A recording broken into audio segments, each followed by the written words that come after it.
হযরত ঈসা আলাইহিস সালামকে খ্রিস্টানেরা তারা বলেছে ওয়াকালাতিন নাসারাল মাসীহ ইবনুল্লাহ, মসিহ হচ্ছে কার ছেলে?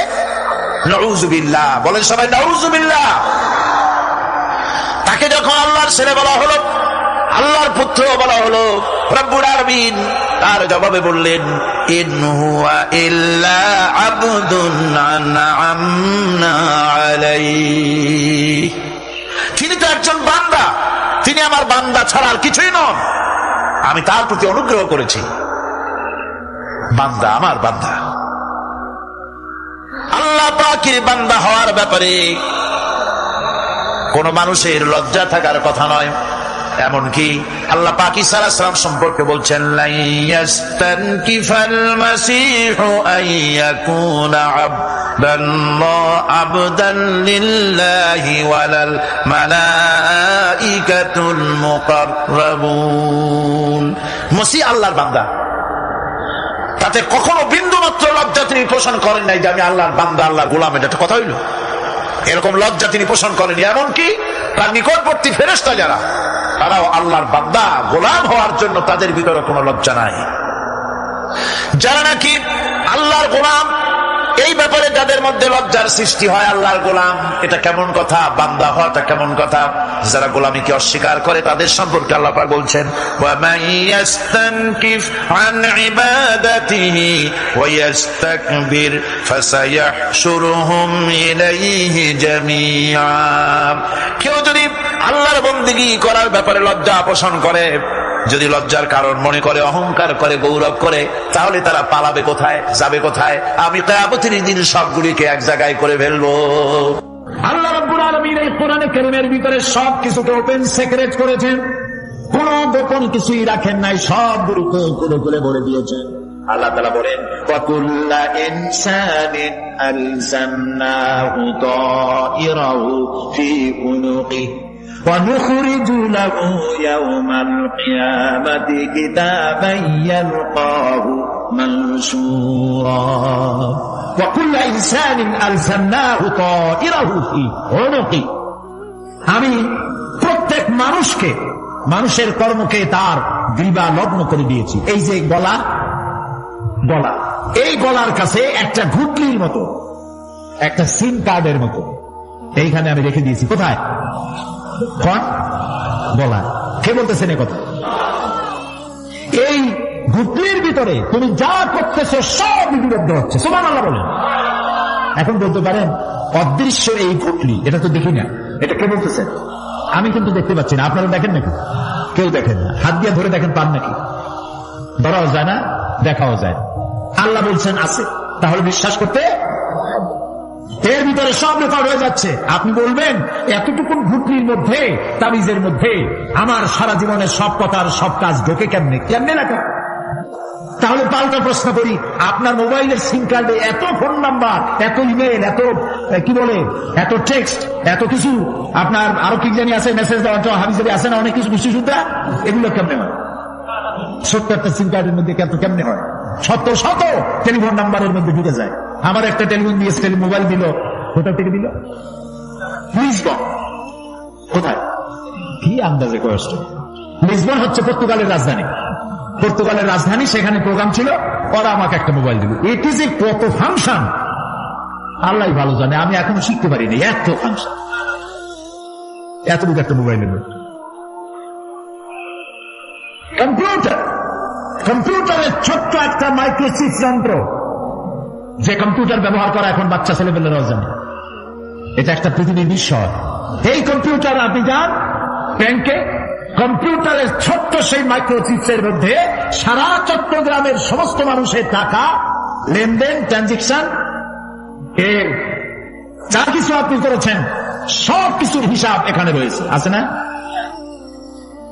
তাহলে এতটুকু একটা মাইক্রোচিপসের মধ্যে এত সহস্র কোটি কোটি টাকার হিসাবপত্র, লেনদেন, এই ছোট্ট জিনিসের মধ্যে ঢুকাবার মতো জ্ঞান মানুষের মাথায় দিছে কে?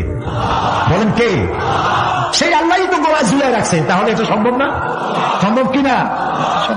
এখন এই কথাগুলি বলে আল্লাহ মানুষের ক্ষতি করছেন না উপকার করছেন?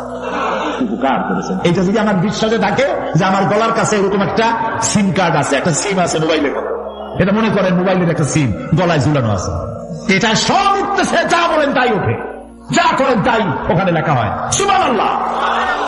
এই বিশ্বাস যদি আমার হয়, আমি ভালো মানুষ হয়ে যেতে পারবো। সুবহানাল্লাহ বলে আমি খারাপ কাজ করতেই পারবো না। এই জন্য আল্লাহ পরকালের কথাগুলি কোরআনে কারীমের মধ্যে এত বেশি করে বলেছে। মানুষের চরিত্রবান হওয়ার জন্য আল্লাহর ভয়, পরকালে বিশ্বাস, এর থেকে বড় ওষুধ পৃথিবীতে আর সব লেখা আছে। মানুষ বিশ্বাস করে না, এর মূল কথা। যতক্ষণ মাহফিলে থাকে কেমন লাগে? এই যে বসে আছেন ঘন্টার পর ঘন্টা, কেমন লাগে?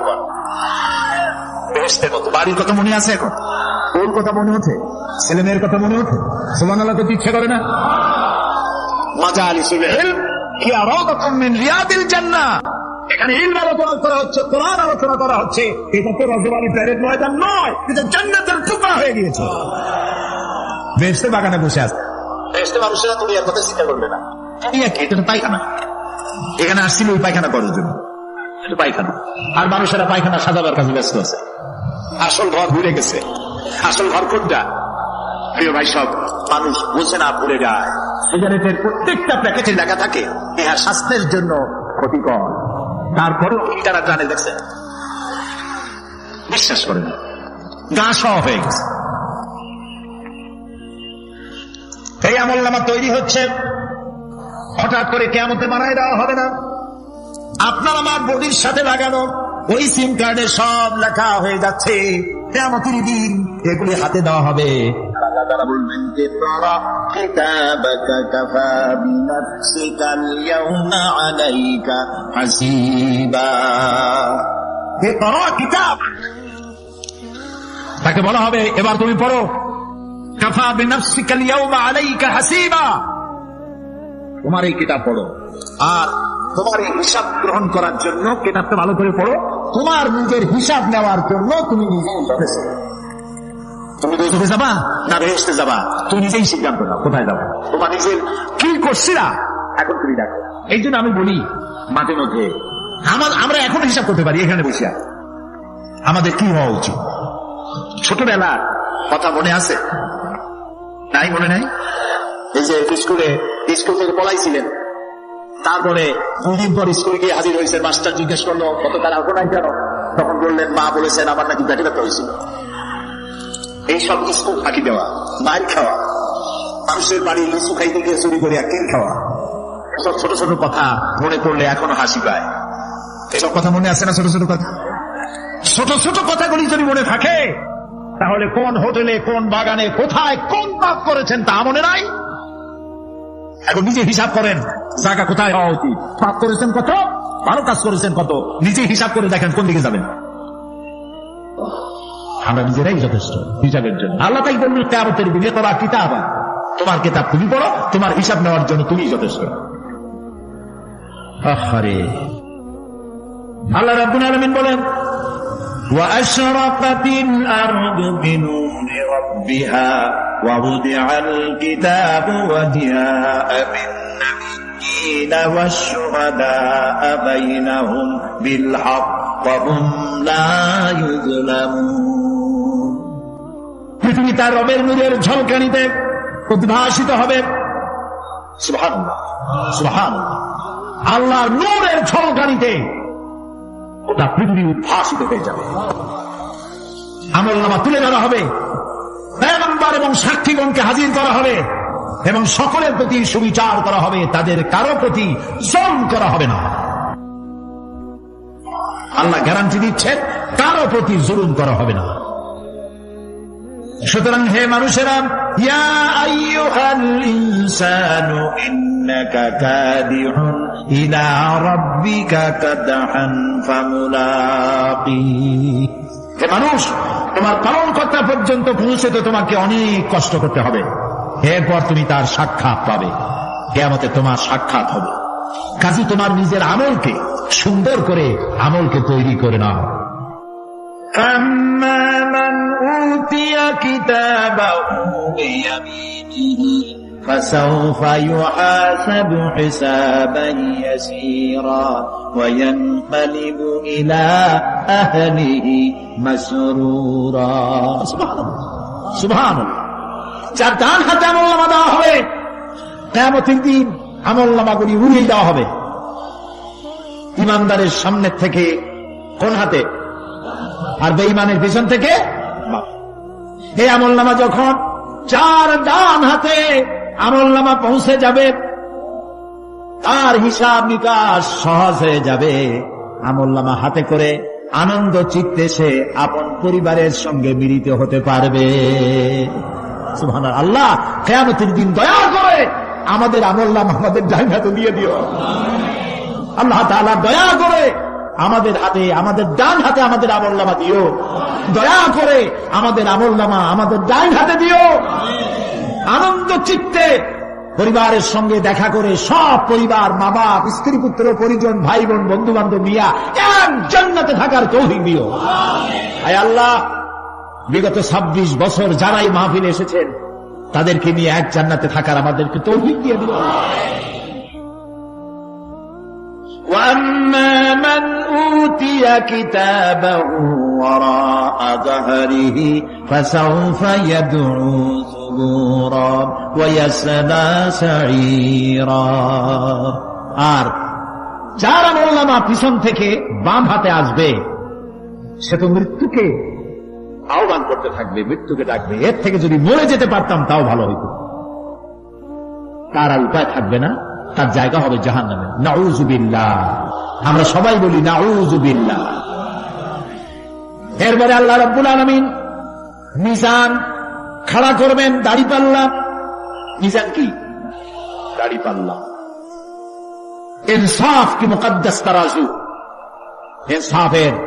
ইনসাফের প্রতীক কি তাও করতে পারেন না চলে বল না এটা হচ্ছে ইনসাফের প্রতীক সুপ্রিম কোর্ট ঢাকা সুপ্রিম কোর্টের সামনে বিশাল দাড়িপাল্লা টানানো দেখছেন না মানুষেরা তো বোঝে না গ্রাম দিয়ে লোকেরা যায় যাই এটা দেখে এক কয়েক দূরে বাবা জামাত ইসলামের এত বড় অফিস দাড়িপাল্লা তো জামাত ইসলামের না এটা ইনসাফের প্রতীক তারা ক্ষমতায় গেলে ইনসাফ করবে এটা বুঝাবার জন্য এই প্রতীককে গ্রহণ করেছে আল্লাহ যেন ইনসাফ করার তৌফিক দিয়ে দেয় বলুন আমিন জোরে বলেন আমিন কিয়ামতের দিন এই দাড়িপাল্লা মিজান আল্লাহ তাআলা প্রতিষ্ঠিত করবেন এবং এই মিজানে যার পূর্ণ পাল্লা ভারী হবে সে কৃতকার্য আর যার পাল্লা হালকা হবে আহা সব শেষ আল্লাহ রাব্বুল আলামিন বলেন وَنَضَعُ الْمَوَازِينَ الْقِسْطَ لِيَوْمِ الْقِيَامَةِ فَلَا تُظْلَمُ نَفْسٌ شَيْئًا وَإِنْ كَانَ مِثْقَالَ حَبَّةٍ مِّنْ خَرْدَلٍ أَتَيْنَا بِهَا وَكَفَى بِنَا حَاسِبِينَ আমি কিয়ামতের দিন ন্যায় বিচারের মানদণ্ড স্থাপন করব তখন কারো প্রতি অবিচার করা হবে না যদি কোনো আমল সরিষার দাম পরিমাণ হয় আমি তা হাজির করব সুবহানাল্লাহ সুবহানাল্লাহ এবং হিসাব গ্রহণের জন্য আমি যথেষ্ট এবং হিসাব মানুষেরা মনে করবে এত মানুষ আদম আলাইহিস সালাম থেকে নিয়ে পর্যন্ত এখান থেকে নিয়ে কিয়ামত পর্যন্ত সব মানুষেরই তো উঠবে সে মনে হিসাব হবে নাকি একজন করে হিসাব হবে আল্লাহ বলছেন আল্লাহ সারিউল হিসাব দ্রুত হিসাব নিতে সক্ষম আল্লাহ নিজের কানে নিজে শুনবেন অন্যের মাধ্যমে নয় নিজে শুনবেন প্রত্যেক আর আসামির কাছ থেকে লোকদের কাছ থেকে তার বক্তব্য শুনবেন ভায়া মিডিয়া শুনবেন না নিজেও শুনবেন আল্লাহ কান আছে না চোখ আছে না লোকেরা এই যে বইপত্রে লেখে আল্লাহ হচ্ছে নিরাকার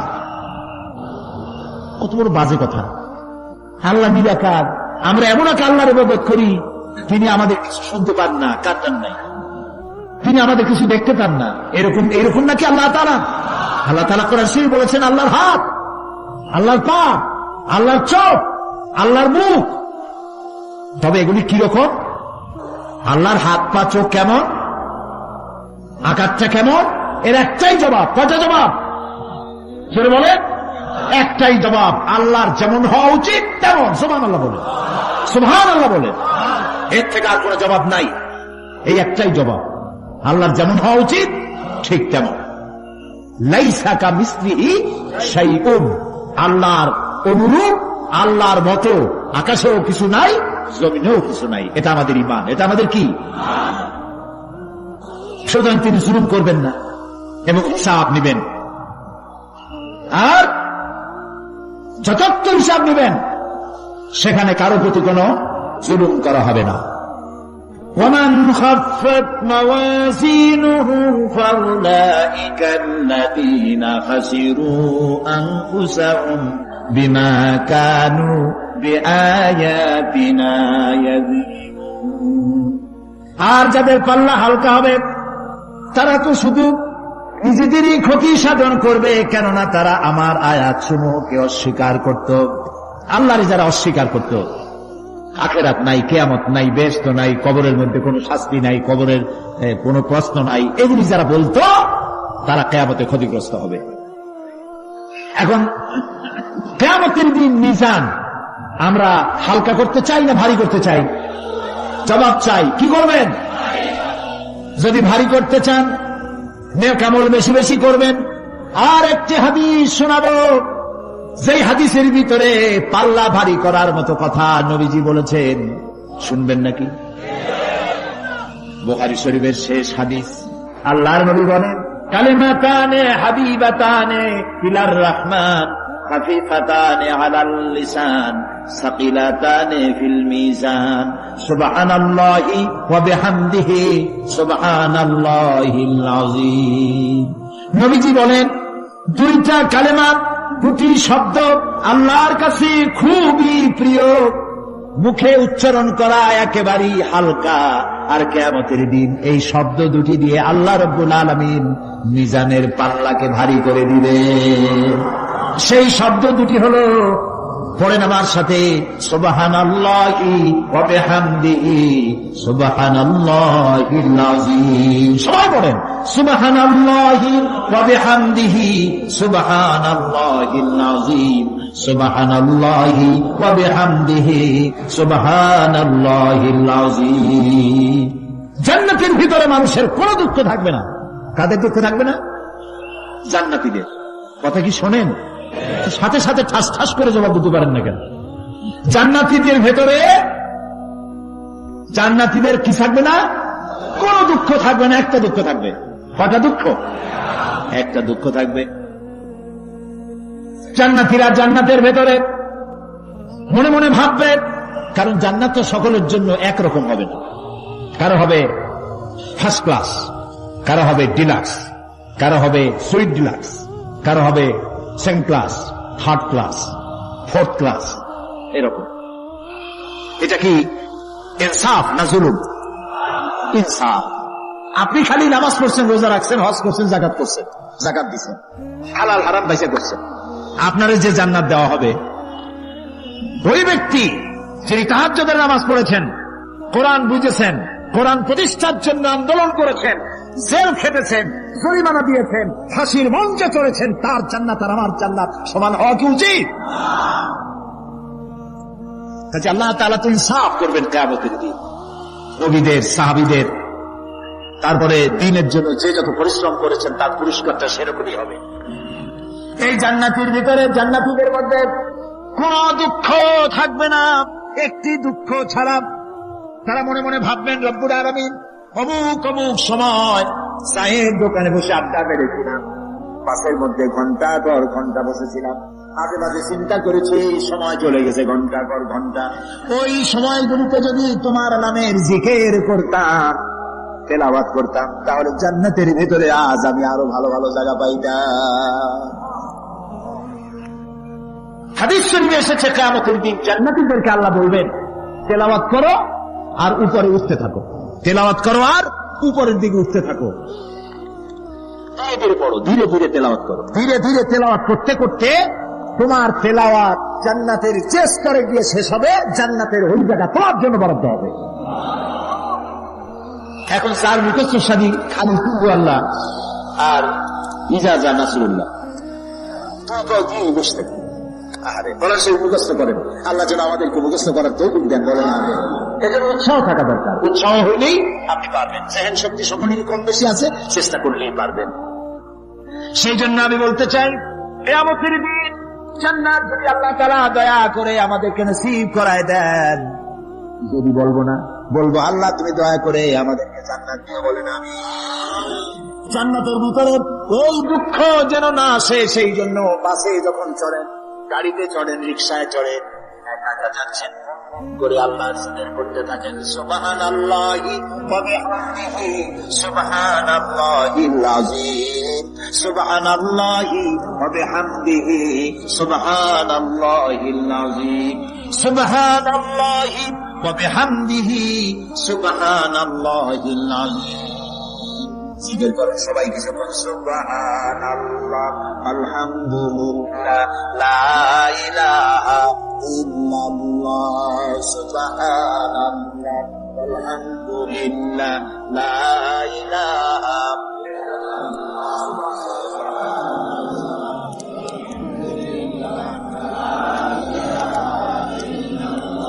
ভালো লাগে না? মজা লাগে না?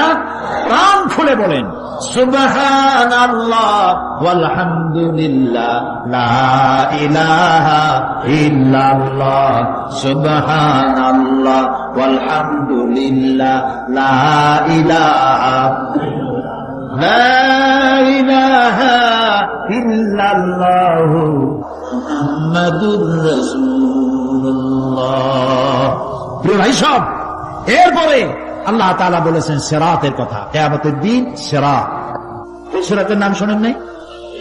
কথা না কইলে বুঝি কি? শুনছেন? সিরাত। এই সিরাত বলতে বোঝানো হয় এক ঝুলন্ত সেতুকে, যা দোজখ এবং বেহেশতের মাঝখানে সেতু বন্ধন। কিয়ামতের দিন সকল মানুষকে এই সেতু পার হতে হবে। তখন মুমিন ব্যক্তিরা সফলভাবে তা পার হয়ে যাবে, আর এ কাজে ব্যর্থ হবে সে, যে ব্যক্তি ব্যর্থ হবে সে জাহান্নামে নিক্ষিপ্ত হবে। আল্লাহ আল্লাহ আল্লাহ। আল্লাহ রাব্বুল আলামিন বলেন, ওয়া ইম মিনকুম ইল্লা ওয়ারিদুহা কানা আলা রাব্বিকা হাতমান মাকদিয়া ثم ننجي الذين اتقوا ونذر الظالمين فيها جثيا। তোমাদের মধ্যে সকলেই তা পার হবে, এটা আপনার রবের ফয়সালা, আপনার আল্লাহর ফয়সালা। এরপর আমি খোদা বিরুদ্ধের উদ্ধার করব, আর জালিমদেরকে সেখানে নত জন অবস্থায় ছেড়ে দেব, মানে জাহান্নামের মধ্যে নিক্ষিপ্ত হবে, আর ঈমানদারেরা পার হয়ে চলে যাবে। আল্লাহ তাআলা যেন দয়া করে আমাদেরকে সিরাত গতিতে, বৈদ্যুতিক গতিতে আল্লাহ যেন আমাদেরকে পার করে দেন, বলেন আমিন। সবাই বলেন আমিন। এরপরে শাফাত, শেষ দিবসের প্রতি বিশ্বাসী প্রত্যেক ব্যক্তি সুপারিশ বা শাফাতের বিষয়টা বিশ্বাস রাখতে হবে। দুটি সত্যের ভিত্তিতে শাফাত হবে। সুপারিশকারী সুপারিশের জন্য আল্লাহর অনুমতি লাগবে, আর শাফায়াতকৃত ব্যক্তির জন্য আল্লাহর সন্তুষ্টি প্রয়োজন। এই দুটি শর্ত। প্রথম শর্তের প্রতি ইঙ্গিত করে আল্লাহ তাআলা বলেছেন, যেটা আমরা আয়াতুল কুরসির মধ্যে পড়ি, মান যাল্লাযী ইয়াশফাউ ইনদাহু ইল্লা বিইজনিহি। এমন কে আছে যে অনুমতি ব্যতীত আল্লাহর কাছে সুপারিশ করতে পারে? আছে কেউ? কেউ। একথা মনেই করবেন না যে কোন পীর সাহেবের কাছে মুরিদ হইছেন, আমি এরকম পীরের খবরও জানি, আমি পীর বললি আপনারা মনে করবেন না যে আমি পীর বিরোধী লোক, এটা মনে করবেন না। কিন্তু ভালো ভালো পীর আছে যারা ব্যবসা করে পীরগিরি করিয়া, শুধু ব্যবসায়ী করে না,